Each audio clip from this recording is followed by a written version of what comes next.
when the line is used in order to avoid accountability. You see, over the past 12 months, we've witnessed behavior from this government that is incredibly inappropriate and I would even say exploitive. You could say the Prime Minister has acted in a way that is truly unprecedented. And I would say this, I would say that a pandemic is not an excuse for unethical behavior. The Liberals are doing their very best to block witnesses from testifying regarding both the Trudeau-Wee scandal and mishandling the sexual misconduct that has taken place within the Canadian Armed Forces. Today, before this House, is a motion that is being moved by the Conservative members. It calls for critical witnesses to be brought forward to testify with regards to these issues.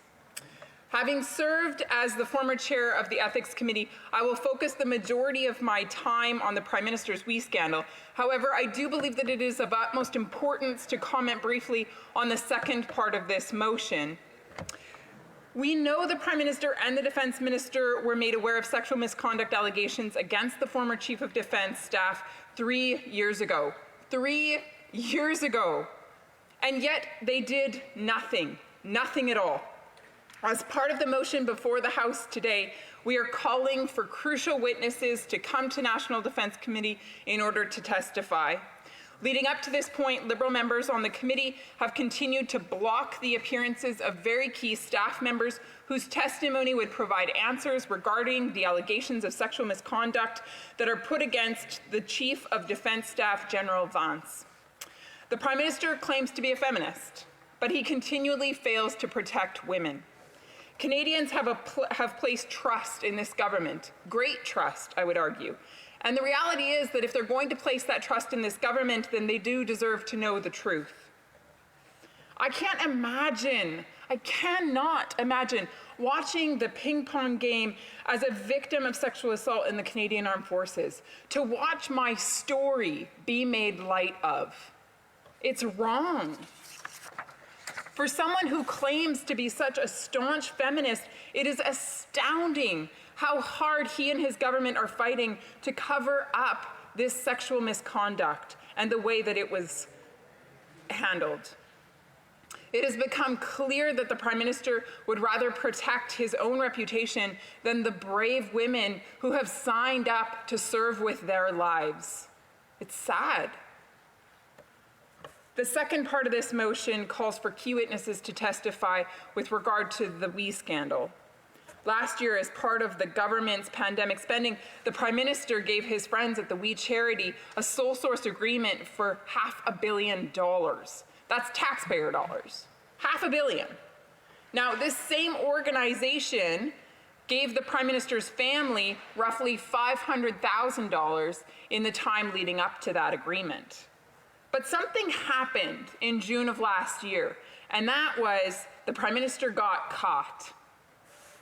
As revelations began to surface with regard to his involvement in this sole source deal, Canadians were shocked and, as you can imagine, also frustrated and even outraged. Why was there no competitive bidding process put in place? Who was involved in making this deal happen? And why is it so hard to get to the bottom of it? What's preventing the Prime Minister and his government from being honest? As the pressure increased from opposition parties, the media, and the public, we can only assume that the Prime Minister and his office saw that shutting down Parliament was the only answer to stop the truth from coming out. So in the middle of a pandemic, when billions of dollars were going out the door, when plans needed to be made for economic recovery, and when Canadians needed to see leadership the most, the Prime Minister made a decision, and that is to shut down this place.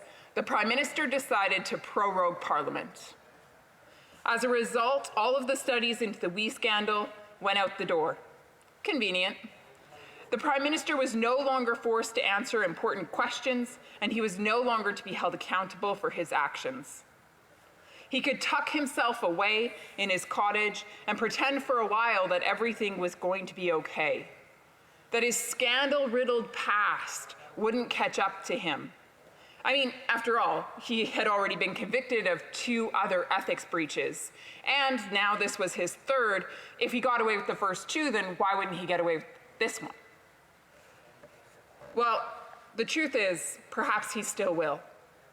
But it is incumbent upon those that are on this side of the House to hold the government to account, to ask the difficult questions, and to request the information that Canadians deserve to have come to light.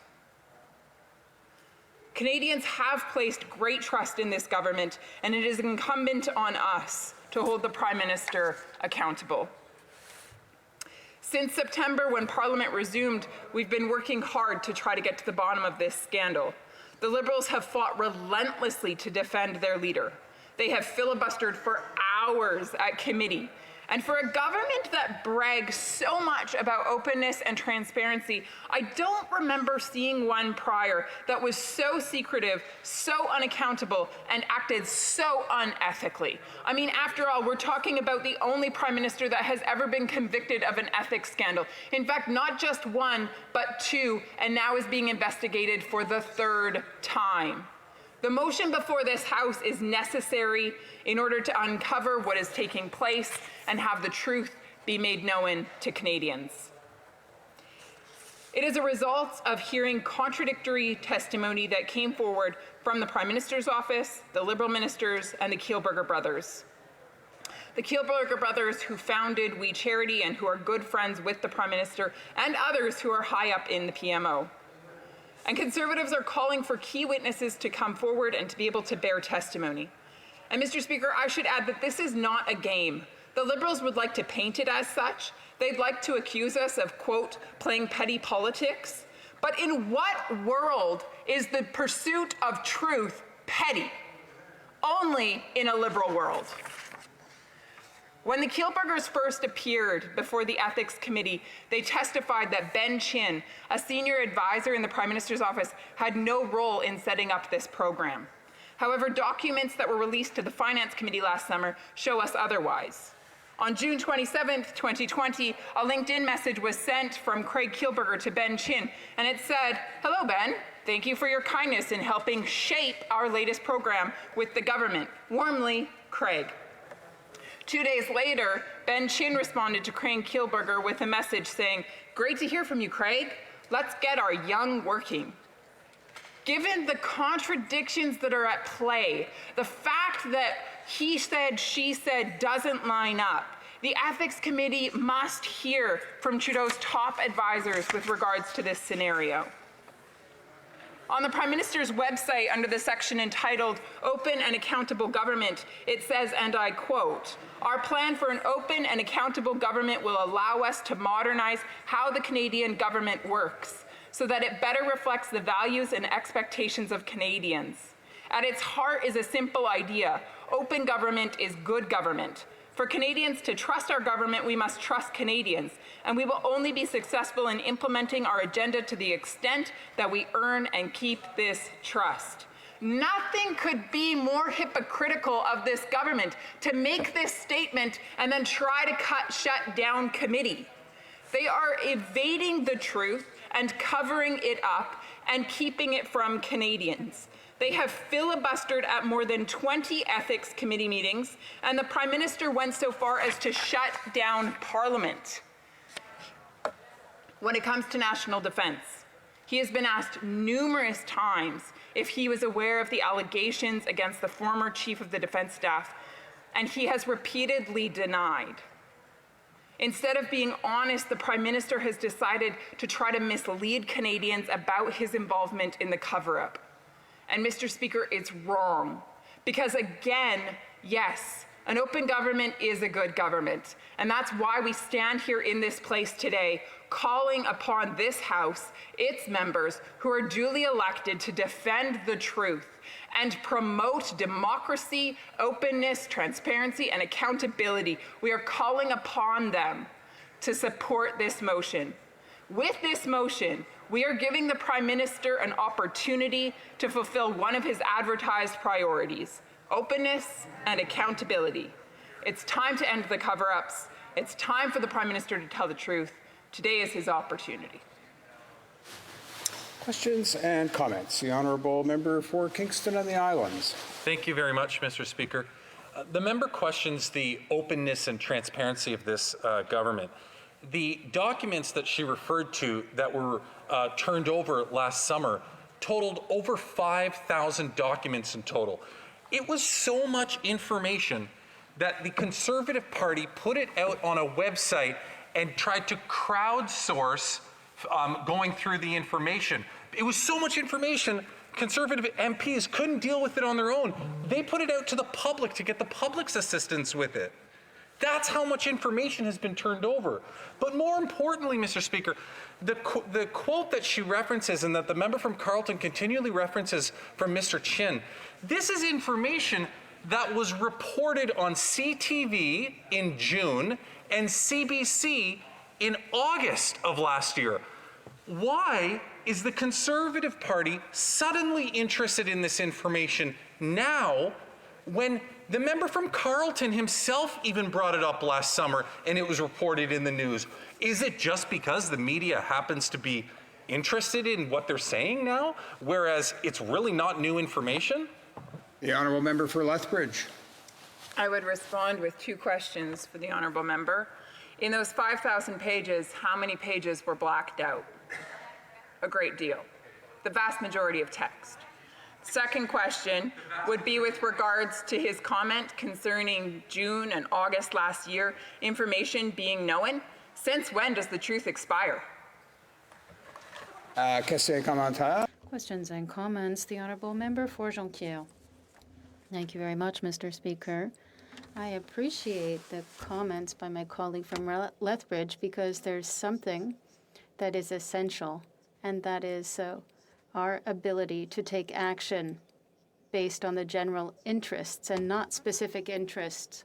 When she talks about the WE scandal, I fully agree with her, but there's another scandal that is often not mentioned, and that is of the political parties who asked during the election campaign for the wage subsidy. I would like to know from my colleague if the Conservative Party intends to pay back the wage subsidy, and if she is offended, like me, to know that my Liberal colleagues and my NDP colleagues also asked for the wage subsidy, which is a huge violation of what we're doing here. Honourable member for Lethbridge. Mr. Speaker, we've already made it very clear to the public that we intend to pay that back. That process has begun. Questions and comments? The honourable member for Oshawa. Thank you very much, Mr. Speaker. And I want to ask my colleague a question based on her experience as former chair of the Ethics Committee. The Prime Minister lent his name to the for-profit wing of the WE organization, and I haven't been able to get an answer. The Me to We sold sponsorships worth hundreds of thousands of dollars for WE Day. And I was wondering if she could comment, is it appropriate for a Prime Minister or any member of Parliament to use their office or position to forward the private interests of a for-profit organization such as WE? And why is it so important we get the Prime Minister in front of committee or his staff so that we can answer these very, very troubling questions? The honourable member for Lethbridge. Thank you. As members of Parliament, of course, we're held to a high standard with regard to how we use taxpayer money in order to promote our efforts as members of Parliament, but also we're held accountable with regard to how we use that money to promote other efforts within our community and beyond. As MPs within this House, we are not permitted to use our finances or the money that is allocated to our offices in order to advance our private interests. So for the Prime Minister to do so is absolutely inappropriate. It is important for us to bring the witnesses to this committee so that they can testify with regard to what exactly happened behind closed doors, so that we can get to the bottom of it, so that truth can be exposed, so that Canadians can be well served. Time for a short question. The honourable member for Central Okanagan, Similkameen, Nicola. Yes, thank you, Mr. Speaker, and I certainly appreciate the member's intervention today. She's been very clear in her answers and very straightforward, which I appreciate.